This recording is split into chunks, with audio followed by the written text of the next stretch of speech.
Shrimp and pork fried rice.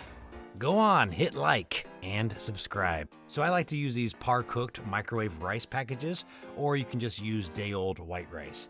We have some beautiful large shrimp, pork tenderloin, fresh ginger, garlic, green onions, dark and light soy sauce, sesame oil, and oyster sauce. Spicy chili crisps. Cut our pork into bite-sized chunks, season with salt, a little fresh cracked pepper, and garlic powder. Next, we take our ginger.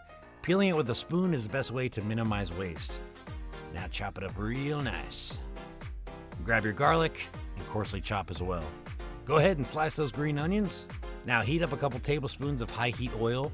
Throw in your ginger, then your garlic, a teaspoon or two of crushed red pepper, and then some of your chopped green onions. Now just throw all these babies in a side bowl for later. Add a little bit more oil to a hot pan and cook our pork tenderloin. We don't need to cook it completely yet because we'll finish it later.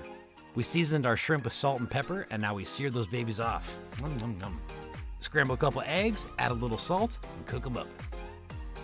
Pour your cold rice into a hot oiled pan and let it sizzle. Cook for 3 to 4 minutes, add your egg, onions, garlic, and ginger.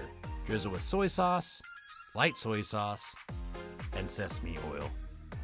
Toss in your shrimp and pork, and now just keep heating throughout, melding all these beautiful, bold flavors together.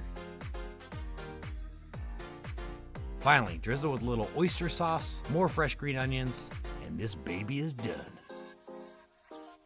Plate her, and top her off with some spicy chili crisps. Ooh-wee! Dig in. I don't want to toot my own horn, but toot.